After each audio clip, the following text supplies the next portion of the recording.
வணக்கம். குஸ்லி ஃபேமிலிக்கு அனைவரையும் வரவேற்கிறேன். தமிழக வெற்றி கழக தலைவர் திரு விஜய் அவர்கள் ஒரு வீடியோ மெசேஜ் அனுப்பிச்சிருக்காரு.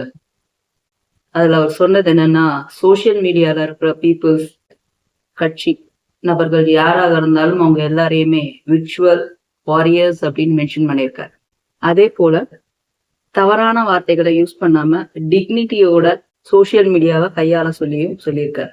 அதே போலதான் யாரெல்லாம் அவருக்கு சப்போர்ட்டிவா பேசுறாங்களோ அவங்க எல்லாருமே ரொம்ப டிக்னிட்டியோட தான் பேசிட்டு இருக்காங்க. நிறைய வீடியோஸ்கள் நீங்க எத்தனை வீடியோ எடுத்து பாத்தீங்கன்னா கூட ஒரு டிவி சேனலுக்கு இன்டர்வியூ கொடுக்கும் போதும் சரி, அவ்வளோ அழகா நுணுக்கமா வார்த்தைகளை விடாம பார்த்து பார்த்து பார்த்து பேசுறாங்க. ஒரு நியூஸ் சேனலுக்கு போனா அவங்கள பேச விடணும்ல.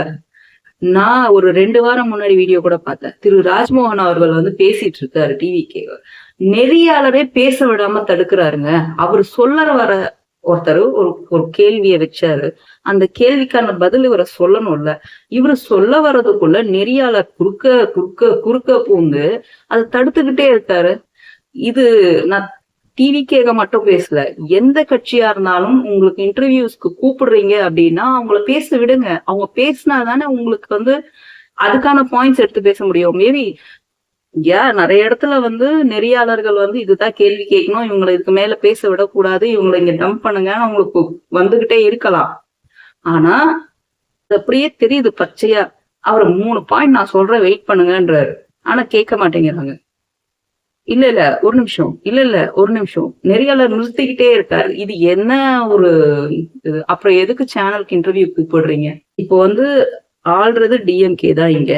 அப்படி இருக்கும்போது அவங்கள பேச்சாற்றல் திறமை இல்லாதவங்க ஆள் இருக்காங்களா என்ன? ஏகப்பட்ட பேர் இருக்காங்கல்ல. அந்த மாதிரி இருக்கும்போது ஏன் ஆபாச பேச்சாளர்களை ஊக்குவிக்கிறாங்க? ஆபாச பேச்சாளர்கள் அவ்வளவு கேவலமா பேசுறாங்க, கெட்ட வார்த்தைகள் யூஸ் பண்றாங்க. அப்பா அப்படின்னுட்டு முதலமைச்சர் அவர்களை கூப்பிடணும்ன்றது எல்லாரும் மென்ஷன் பண்றாங்க. அப்போ அப்பா தன்னோட பிள்ளைகள் தப்பு செய்யும் போது கண்டிக்க மாட்டாங்களா? அவங்கள பேச விட்டு வேடிக்கை பாக்குறது எந்த அளவுக்கு? இந்த சில ஆபாச பேச்சாளர்கள் இருக்காங்க பாத்தீங்களா, இந்த ஆபாச பேச்சாளர்களை ஏன் என்கரேஜ் பண்றீங்கன்றத என்னோட கேள்வி. இது சப்போஸ் டிவிகேக்குள்ள நடந்தா உடனடி நடவடிக்கை எடுத்திருப்பாங்க. ஏன்னா இங்க முதல்ல இருந்தே இவங்க ஃபாலோ பண்ற ஒரு விஷயம் என்னன்னு பாத்தீங்கன்னா, சபை நாகரீகம், மேடை நாகரீகம், அதே மாதிரி சோசியல் மீடியால பேசும்போது தவறான வார்த்தைகளை யூஸ் பண்ண கூடாதுன்றது ரொம்ப ரொம்ப நுணுக்கமா பார்த்து பார்த்து பேசுறாங்க. மரியாதை கொடுத்து அவர்களே இவர்களேன்னு தான் பேசுறாங்க. எங்கேயுமே தரக்குறைவா பேசல. அப்படியே தரைக்குறைவா சில பேர் பேசுறாங்க, இல்லைன்னு நான் சொல்லல. அவங்க யாரா இருப்பாங்கன்னா தொண்டர்களா இருக்க மாட்டாங்க. இந்த தீவிர ரசிகர்களா இருக்காங்கல்ல, பொறுக்க முடியாம அவங்க பொங்கி எழறாங்க. டிவிகேவோட தொண்டர்கள் யாருமே சமூக ஊடகங்கள்ல பேசும்போது, அந்த சோசியல் மீடியா மூலமா பேசும்போது தரக்குறைவான வார்த்தைகளை யூஸ் பண்றது கிடையாது. நல்லா கவனிச்சீங்கன்னா தெரியும். தயவு செய்து சோசியல் மீடியால பேசும்போது இதையுமே அவர் அதனாலதான் அதை மென்ஷன் பண்ணி வேற சொல்லிட்டாரு. சோசியல் மீடியால பேசும்போது ப்ராப்பரா பேசுங்க, நீங்க எல்லாம் விஷுவல் வாரியர்ஸ் அப்படின்னுட்டு. ஒரு அப்பா இப்படி ஆபாச பேச்சாளரை நீங்க என்கரேஜ் பண்றீங்கன்ற மாதிரி ஆயிடும். நீங்க இவங்களை தடுக்கல அப்படின்னா கரெக்டுங்களா? இவங்களையே நீங்க தடுக்கல அப்படின்னா எல்லாரையும் இந்த மாதிரி பேசுங்கன்னு ஊக்குவிக்கிறீங்களா? அப்படித்தான் எங்களுக்கு தெரியுது. ஒருத்தர் பேசுறாரு, அந்த ஆபாச பேச்சாளர், அவர் பேசுற பேச்சை கேட்கறதுக்கே காது கூசுது. இதுல பேசுறதுக்கு வேற கீழே இருக்கவங்க என்னம்மா நீ சொல்லுமா, என்னம்மா நீ சொல்லுமான்றாங்க. அங்க இருக்கிற அந்த அம்மா எப்படிதான் அதை கேட்டுட்டு உட்காந்துருக்காங்கன்னே தெரியல. அவர் எப்படி அவங்க வீட்டுல மரியாதை கொடுத்து அவங்க மனைவியோ அவங்க பிள்ளைகளையோ நடத்துவாரு எனக்கு தெரியல. இவ்வளவு ஆபாசமா பேசுற இவரே என்ன பண்ணிருக்காரு தெரியுமா? போன வருஷம் அதாவது கட்சியை ஆரம்பிக்க போறார் விஜய் அவர்கள் அப்படின்னு சொல்லும் போது அவர் ஒரு இன்டர்வியூ கொடுத்திருக்காரு. வரட்டும், ரொம்ப பவ்யமா உட்காந்துக்கிட்டு வரட்டும் நல்லா வரட்டும், கண்டிப்பா எனக்கு விஜய் ரொம்ப பிடிக்கும், அவர் நடிக்கிற படங்கள்லாம் எனக்கு ரொம்ப பிடிக்கும், நல்லது செஞ்சா ரொம்ப சந்தோஷம், யார் வேணா வரட்டும் அப்படின்னு சொன்ன அந்த வாய் இப்ப என்ன பேசுது? அந்த வாய்க்குள்ள இப்ப வார்த்தைகள் ஓடல, கழிவு நீர் ஓடிக்கொண்டிருக்கிறது. சுத்தமான தமிழ்ல சொல்லணும்னா அது அவர் நினைச்சுக்கலாம். நம்ம பெரிய ஆளு டிஎம்கேக்காக பேசும்போது அப்படி இப்படி பேசுறோம்னா நம்மள ஆஹா ஓஹோ நம்மள அப்படி பாப்பாங்கன்னு. ஆனா நல்லா யோசிச்சுக்கோங்க. அந்த ஆபாச பேச்சாளர் அவர்களுக்கு நான் சொல்றது என்னன்னா, நீங்க பேசுற ஒவ்வொரு வார்த்தைகளும் உங்களுடைய கட்சியையே சாரும். இந்த கட்சியை தான் நீங்க அங்க பிரதிபலிக்கிறீங்க. நீங்க எப்படி இருக்கீங்களோ அதே போலதான் உங்க கட்சியும் இருக்கும்னு நினைச்சுப்பாங்க. இது உங்களுக்கு யோசிக்க தோணாதா? நான் அப்படித்தான் சொல்லுவேன். என்னுடைய சேனல்ல நான் எப்போ பேசும்போதும் என்னுடைய சப்ஸ்கிரைபர்ஸ் இப்படி இருக்கணும், கண்ணியத்தோட தான் பேச்சு போடணும்ன்றது நான் என்னோடது. ஏன்னா என்ன மாதிரிதான் என்னுடைய சப்ஸ்கிரைபர்ஸ் இருப்பாங்கன்னு நான் பல தடவை சொல்லியிருப்பேன். அதே போலதான் எது ஒரு தப்பான கமெண்ட் வந்தாலும் அவங்களுக்கு நான் திருப்பி திருப்பி சொல்றது, நீங்க கண்ணியம் தவறி வார்த்தைகளை விடுறீங்கன்னா உங்களோட அது எங்களுக்கு கிடையாது, உங்களையும் உங்கள் குடும்பத்தார் மட்டுமே சாரும். நீங்க திமுகவின் குடும்பத்தை சேர்ந்தவராக இருந்தால் உங்களுடைய அந்த ஆபாச பேச்சுக்கள் எல்லாமே அதே திமுகவையே சாரும். தயவு செய்து புரிஞ்சுக்கோங்க. இல்ல நான் இப்படித்தான் பேசுவேன்னா திருப்பி திருப்பி நல்லா திட்டிக்கோங்க.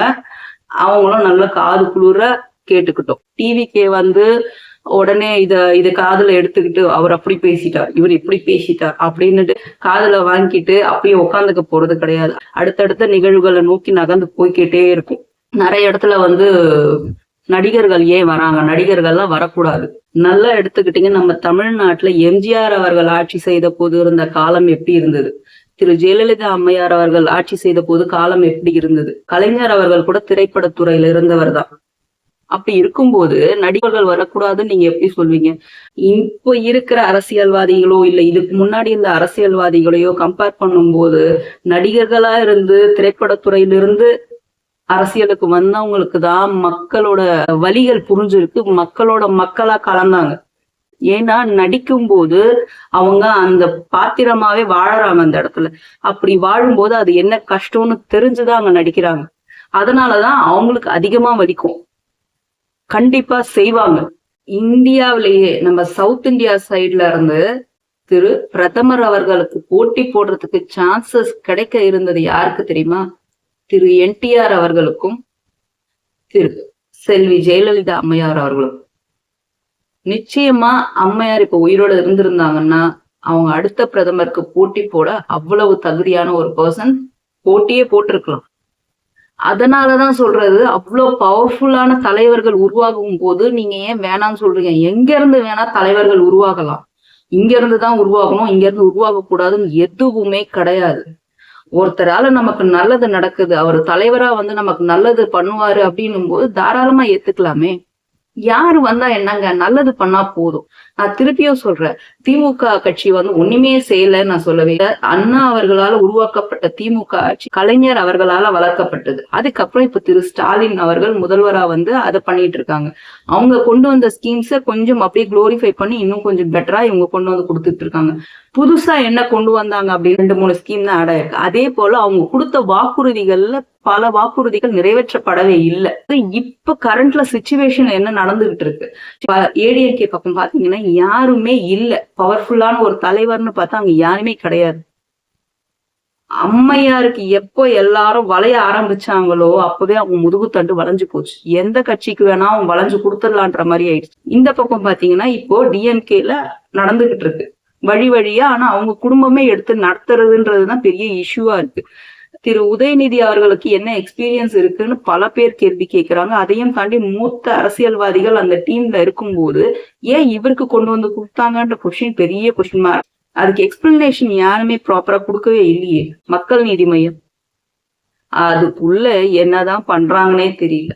ஒரு காலத்துல மக்கள் நீதி மையம் ஆரம்பிச்சப்போ கமலஹாசன் சார் வராரு, நல்லா கஷ்டப்பட்டு திரைத்துறையில அவ்வளவு அடிபட்டு அவரை கடைசியில இந்த இந்தியா விட்டே போகணும்னு நினைச்சு இருந்தவர் மாறி இதுக்குள்ள வராரு. அவர் திரைத்துறையில எப்படி சொல்லுவாங்கன்னா, யார் அவருக்கு தெரியல அப்படின்னு சொன்ன அந்த விஷயத்த கத்துக்கிட்டு அவர் ப்ரொஃபஷனலா செய்யறவர், அவ்வளோ சின்சியாரிட்டி காட்டுறவர். அப்போ திரைத்துறையில இருந்து இதுக்கு வராரு, கண்டிப்பா நல்லது பண்ணுவாரு, இவர்கிட்ட இந்த பெரிய சேஞ்ச் எதிர்பார்க்க அப்படின்னு நினைச்சு நான் சேரணும்னு கூட ஆசைப்பட்டேன். அப்ப என்ன நடந்ததுன்னா, ஒரு வெளிப்படைத்தன்மையான ஒரு உறுப்பினர் சேர்க்கையே கிடைக்கல. நானும் பல விதமா ட்ரை பண்ணி பார்த்தேன். அதுக்குள்ள இருக்கிற ஒரு டீம் பர்சனை கூட கான்டாக்ட் பண்ணி பேசினேன். ஆனா சொல்றேன் ஓகே பாத்துக்கலாம். கடைசி வரைக்கும் ஒரு ரிப்ளை கிடையாது, ஒன்னும் கிடையாது. என்ன நடக்குது ஏது நடக்குது ஒண்ணுமே தெரியல. அதோட விட்டவதான் ஒரு பெரிய கும்பிடு போட்டு. ஆனா நல்லா பாத்துக்கோங்க, தமிழக வெற்றி கழகத்தோட கட்சி ஆபீஸ் எங்கெல்லாம் ஓபன் ஆயிருக்கும் அங்க போனீங்கன்னா உங்களுக்கு தெளிவா எல்லாத்தையும் விளக்கி சொல்றாங்க. என்னென்ன வேணும், என்னென்ன தேவை, இது பண்ண போறோம், இது பண்ண போறோம் லிஸ்ட் கொடுத்துக்கிட்டே இருக்காங்க. அடுத்து நாங்க இது பண்ணுறோம், அடுத்து இந்த இது வச்சிருக்கோம் அப்படின்னுட்டு ரொம்ப வெளிப்படைத்தன்மையா இருக்காங்க. வந்தவங்க எல்லாருமே இப்ப சேர்ந்து இருக்கிற உறுப்பினர்கள் முதற்கொண்டு இப்ப மாவட்ட செயலாளராகட்டும், வட்ட செயலாளராகட்டும், அதுக்கு மேல பொதுச் செயலாளர்களா இருக்கட்டும், எல்லாருமே சாதாரண இதுல இருந்து வந்து சேர்றாங்க. சோ ரொம்ப வெளிப்படையா கட்சிகள் இருந்துச்சுன்னா மக்களுக்கு இன்னும் ஏதுவா இருக்கும். கட்சிகளை எந்த ஒரு கட்சியா இருந்தாலும் போய் அவங்கள அணுகி எங்களுக்கு இந்த பிரச்சனை இருக்கு, இதை தீர்த்து கொடுங்க அப்படின்னு சொல்றது. பார்ப்போம். நாள எல்லாமே மாறிக்கிட்டே இருக்கும். இன்னைக்கு இந்த சூழல், நாளைக்கு என்ன சூழல்னு தெரியல. பார்க்கலாம். நன்றி, வணக்கம்.